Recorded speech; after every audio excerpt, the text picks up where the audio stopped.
Alright, so let's talk about the collapse of the live-action Sony Spider-Man Spider-Verse. So, of course, it started out fairly well with Venom, which made money, which was good. Venom, of course, being, at least adjacent to Spider-Man.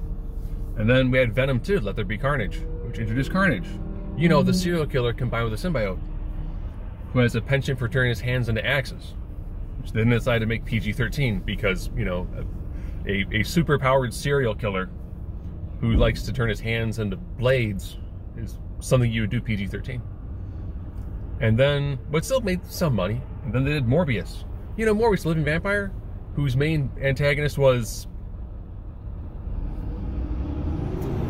But at least that movie made more money in 3 days than Madam Web did in 6. So let's talk Madam Web real quick. So, Madam Web, for those of you unfamiliar with the character, was a blind, paralyzed woman who could see the future, whose main antagonist was, who was only really known from Spider-Man the Animated Series, where she helped out, helped tell Spider-Man, like, here are things that are going to happen, and try to help him, resolve things. Okay. And it was in easily my favorite Spider-Man story, where it's Spider-Man versus Juggernaut, and Spider-Man can't stop Juggernaut, because this was the time when no one stopped Juggernaut. And his goal was to try to capture Madam Web, but then found out that the device she was attached to was also functioning her life support system, so he couldn't kidnap her. So it was two people, it was a hero and a villain, both trying to have a goal, and both being entirely futile. But beautiful story. It's like a one-shot.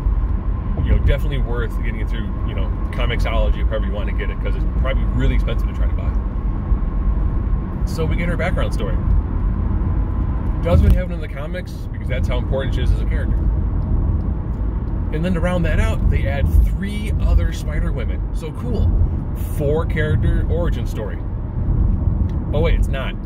Only Madam Web gets an origin story.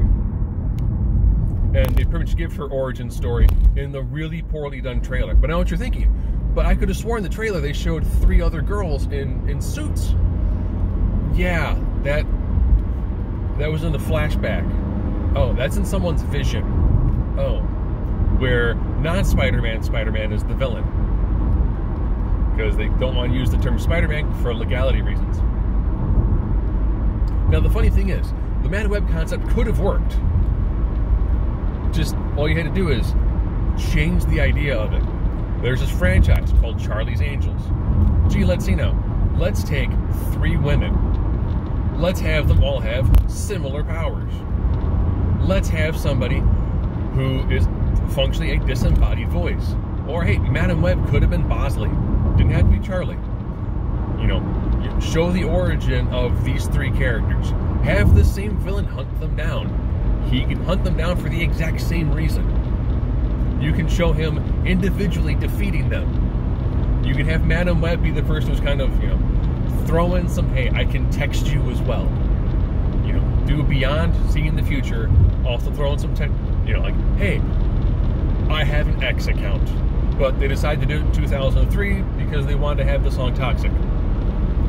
Not knowing that had they wanted to do it like in the 80s, you could have easily found somebody like, hey, I need an 80s version of Toxic. Or if you wanted to do it closer to now, you could have had someone do a cover of Toxic. It's not difficult to do. But instead they wanted to make characters that pre-existed before Spider-Man. Even though now if they try to do any sort of crossover with them, they will now have to age all the characters like 20 years. Which would also make Tom Holland's Spider-Man like, 14 in the Avenger in Civil War? We'll talk about the casting for it real quick. Sydney Sweeney, had they had put her in the suit, there's some behind-the-scene photos of her in the Spider-Woman suit, even hanging upside down. And it's like, 1, you put the money into building the suits. 2, if you put her in a suit and actually have her do a fight sequence or 2, people might have been like, hey, you know what? This movie wasn't very good, but at least you got to see characters in superhero suits with powers fighting a guy instead of not. You could have kept the 3 women who were the Spider-Women. And if you want to make it closer to the comic, You don't do a Madam Web origin story. If the movie does well, then you can do an origin story. You don't do an origin story to a character that nobody cares about, which is why nobody saw the movie. Not to mention the fact that the trailer looked abysmal. And if you want to do it more closely related to the comics, you pick an actress who has the gravitas and the stage presence, and is on the older side. And by older, I'm talking Hollywood older, so like 40. Someone who's still has name value, still a solid actress, but is Hollywood old. Lots of people are like, man, Helena Mirren would have been fantastic. Oh yeah. Yeah, if you look at the comic version of Madam Web, that's Helena Mirren. Throw her in the suit, she probably wouldn't need to work out. You'd probably do the exact same suit and it would look near perfect. But, she probably doesn't want to be part of a franchise. She's already in Fast and the Furious. Could you have gotten like a Charlize Theron? And if she might have been more expensive, fine. You know what? Because then you have someone who's got decent chops to work with a younger crowd and go, okay, here's things that we can do. You also someone who has enough experience to help the director, to help the producer, to help with the script. Someone who's been around the block enough and knows, yeah, this isn't going to work. Fans aren't going to appreciate this. No, let's tweak it like this. Or even like an Ashley Judd or a Nicole Kidman. You find somebody who's got enough stage presence who's like, okay, so your character doesn't move. Okay, so I'm a blind, paralyzed person, pretty much stuck to a machine. Yes. Okay. All right. And here's the three girls you're gonna help with. Here's the main villain. You could have kept so much of the actual plot points, just tweak some stuff here and there, and it probably actually would have worked. They mentioned, I want to do spin-offs of it. You don't do a movie where the trailer shows 4 people with superpowers and a villain who looks like Team Who Spider-Man, and then do the movie where the 3 people you showed in costume do not get powers, do not put on the suits for any reason. It's a horrible bait and switch. But the nice thing is, almost no one took the bait, and ironically, much like the Marvels, the majority of the audience was men. Now, some other live action shows that they're doing, they're like, well, wait a minute, we haven't really hit any of our numbers with the exception of Venom. Why do people dig Venom? Well, Venom, popular character. 2, he's very closely related to Spider-Man. I mean, there's Venom 3. Might that do well? Potentially. I mean, I'm thinking what could possibly help Venom 3 is depending on how close it ends up being to like Deadpool 3. I think people will be excited for Deadpool 3, and we're talking about the casual moviegoer. Casual moviegoer goes like, oh, this is a Marvel Studios movie. No. It's a Marvel movie. It's not for Marvel Studios. Even though the people who are in the movie, tagged the MCU. It's like, no, this is Sony, which is not the MCU. Sorry. And it's like it came hot after the heels of the Marvels, which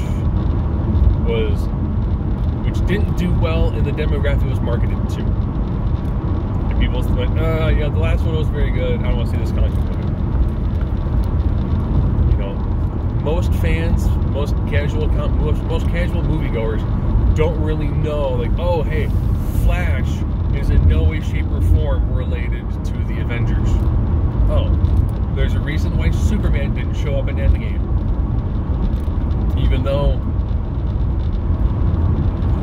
with how poorly Warner Brothers has done,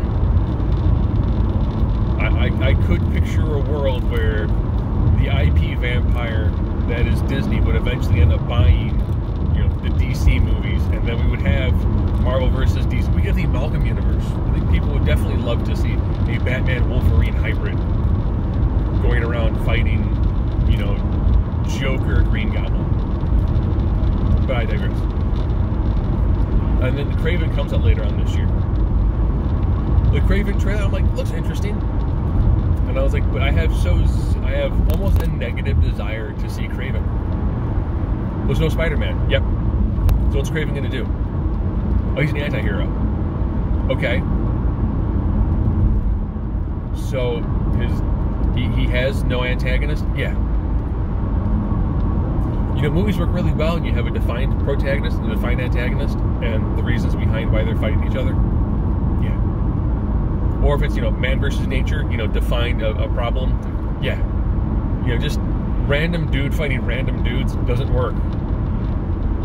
You know, no one's going to go see that movie in theaters. So they're going to wait 3 months and catch it on whatever streaming platform is their choice.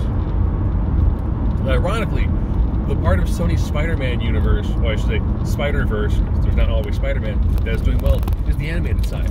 And, big shocker, it has Spider-Man. It's got Peter Parker, Miles Morales, Miguel O'Hara, Jessica Drew. It's got all of them. It's like, hey, if there's a character who's been in a Spider-Man suit, whether it's, you know, a ham, it doesn't matter.